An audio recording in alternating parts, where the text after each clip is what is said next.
बच्चों, आज हम लोग इस वीडियो में देखेंगे वर्कबुक पेटल्स क्लास 5th। ये इंग्लिश वर्कबुक है।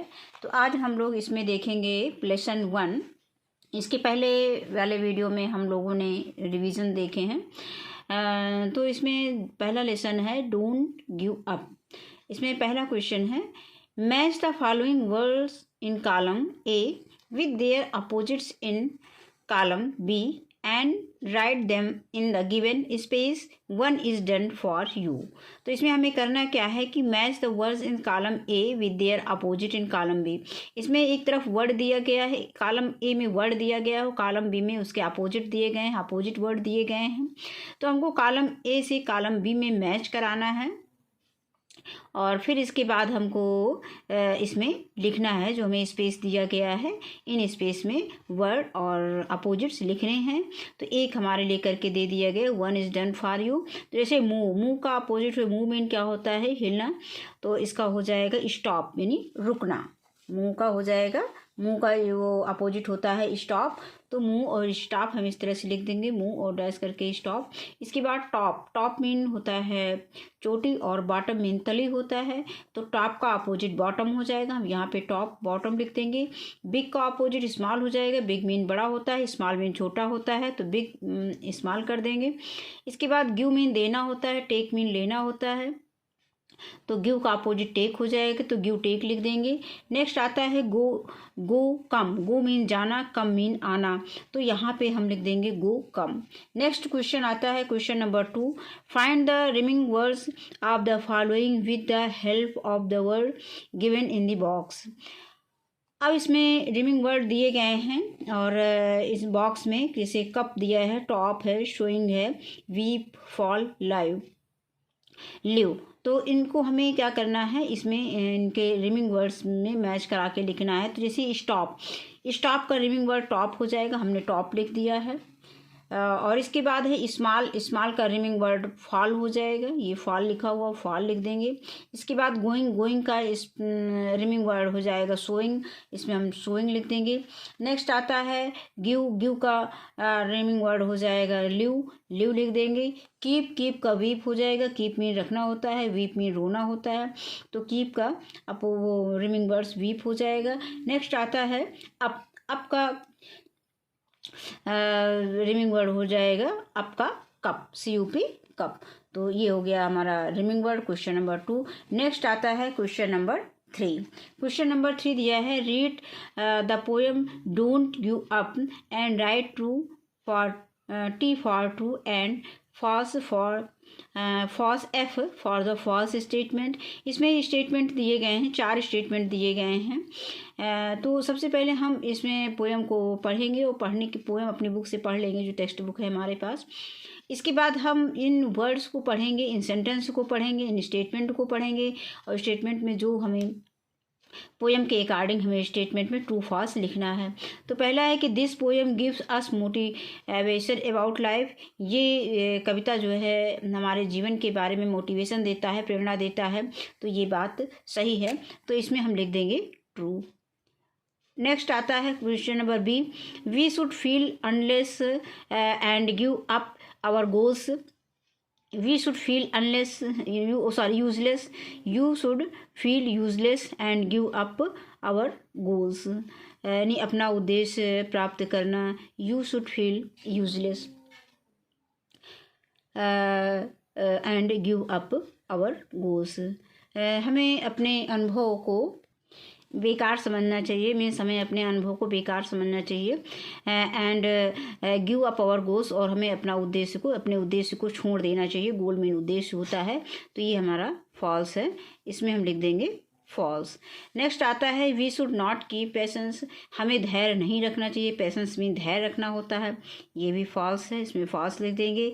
We must try again and again. हमें बार बार कोशिश करनी चाहिए, ये बात सही है, इसमें हम ट्रू लिख देंगे। नेक्स्ट आता है question number 4। Answer the following questions from the poem don't give up. पहला क्वेश्चन दिया गया है where are the children going, यानी where are the children going, बच्चे कहाँ जा रहे हैं। तो हम यहाँ पे लिख देंगे कि the children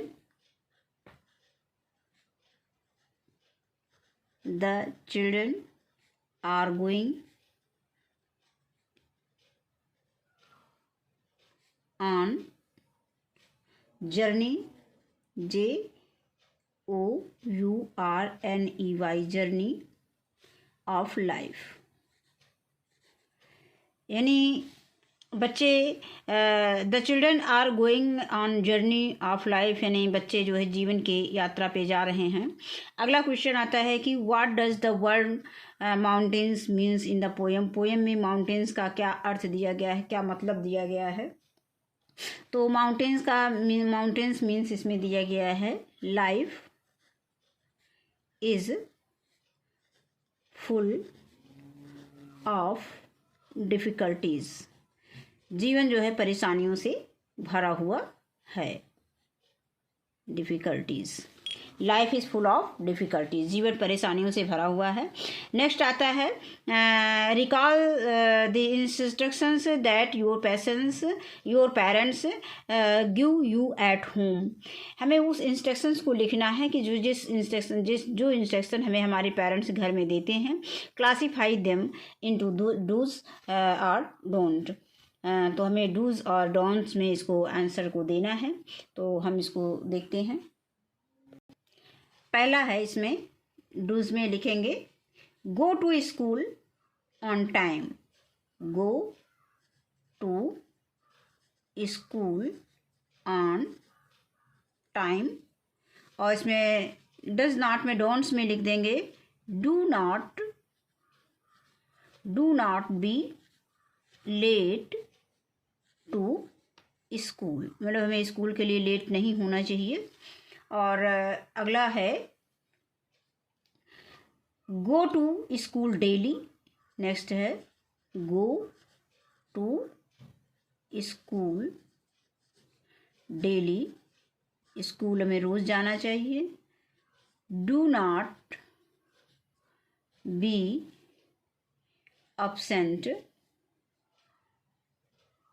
absent in school, हमें स्कूल में अनुपस्थित नहीं होना चाहिए, मतलब स्कूल में अनुपस्थित मत हो। नेक्स्ट आता है number 3,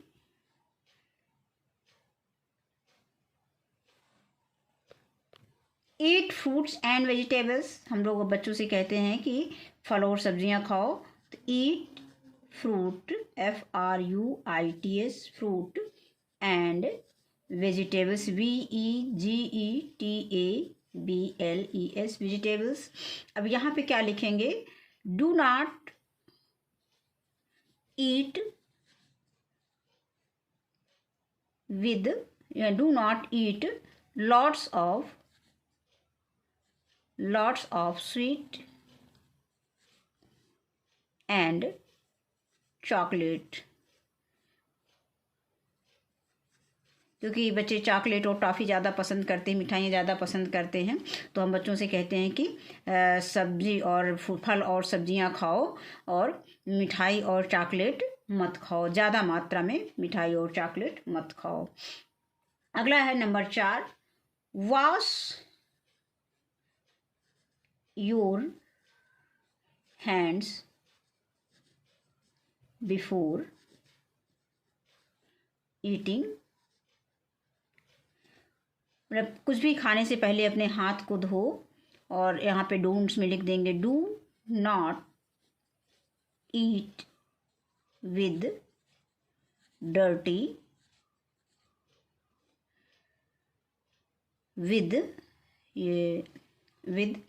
hands. Do not eat with dirty hands, गंदे हाथ से खाना, मतलब गंदे हाथ से मत खाओ। कोई भी चीज़ हम खाएं तो उसके पहले हमको हाथ धोना चाहिए। अगला है नंबर 5, प्ले स्पोर्ट्स, यानी गेम खेलो, स्पोर्ट्स खेलो, play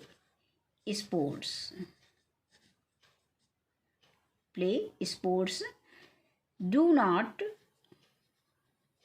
watch WATCH watch TV और मोबाइल, यानी टीवी और मोबाइल मत देखो। फॉर आवर्स एंड आवर्स हम इसमें बढ़ा सकते हैं, मतलब घंटों तक, कई घंटों तक मोबाइल और टीवी मत देखो। या हम इसमें इतना भी लिख सकते हैं कि डू नॉट वॉच टीवी और मोबाइल। या हम अगर हमको इसमें लिख सकते हैं तो हम इतना भी याद कर लें, mobile for hours and hours, for hours and hours, मतलब घंटों मोबाइल या टीवी मत देखो। अगला एक और हम इसमें अभी एक प्लेस और बचा हुआ है, तो इसमें लिख सकते हैं ऑलवेज स्पीक ट्रुथ। बच्चे, छोटे बच्चे हमेशा झूठ बोलते रहते हैं, तो उनको ये हमें बताना है। अक्सर घर में भी बच्चों को बताया जाता होगा कि हमेशा सही बोलो, झूठ मत बोलो। तो ऑलवेज स्पीक ट्रुथ, यहाँ पे हम डोंट्स में लिख देंगे डू नॉट स्पीक अ लाई, झूठ मत बोलो, मतलब हमेशा सत्य बोलो, झूठ मत बोलो। अब अगला क्वेश्चन है question number 6। Children do you like to sing song. बच्चों, क्या तुम्हें गाना गाना पसंद है? Okay, today we will learn a beautiful song. ठीक है, आज हम सुंदर सा गाना सीखते हैं। Now let's sings it together, और इसे हमारे साथ गाओ। We shall overcome, we shall overcome, we shall overcome, we shall overcome, we shall overcome someday, we shall overcome someday. Oh, deep in my heart, oh, deep in my heart, I do believe, I do believe, we shall overcome someday, we shall overcome someday। तो इसे जो है गाना है। अब इसके बाद अगला क्वेश्चन आता है क्वेश्चन नंबर 7।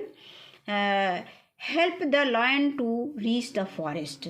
ये एक पजल दिया गया है, इसमें ये लायन है और ये फॉरेस्ट में जाना चाहता है, तो इसको हम कैसे ले जाएंगे? तो हम यहीं से शुरू करते हैं। ये लायन है, यहाँ से ये एंट्री करता है, यहाँ से जाता है। इसको देखते हैं कहाँ कहाँ ये लाइन जाएगा। ऐसे जाएगा, क्योंकि और रास्ते इसके कुछ बंद हैं, और भी रास्ते हो सकते हैं। ऐसे इसको ले जाते हैं, इसको ऐसे ले जाते हैं, क्योंकि इसके आगे का रास्ता बंद है।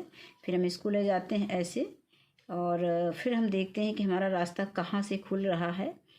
ये ले आए, इसके बाद यहाँ आ गए, यहाँ से यहाँ आए, और ये ऐसे ऐसे हम जो है इसको दिखा सकते हैं। शेर को हमें जंगल तक ले जाना है। अब हम यहाँ से वापस आ जाते हैं। ये इसको हमें जंगल तक पहुँचाना है, शेर को। देखते हैं कहाँ, कैसे, किस रास्ते से ये जंगल तक पहुँचेगा। यहाँ आ गए, यहाँ से यहाँ आए, यहाँ गए। इसके बाद ये हम देखते हैं, ये हम सीधा जो है शेर जंगल में पहुंच जाता है। तो इस तरह से हम शेर को जंगल में पहुंचा सकते हैं। इसमें बच्चों आपको और भी रास्ते ढूंढने हैं। इसमें बहुत सारे रास्ते हैं जो शेर को जंगल तक ले जाएंगे, और आसानी से भी ले जा सकते हैं। तो बस आज की वीडियो में बस इतना ही। वीडियो देखने के लिए धन्यवाद।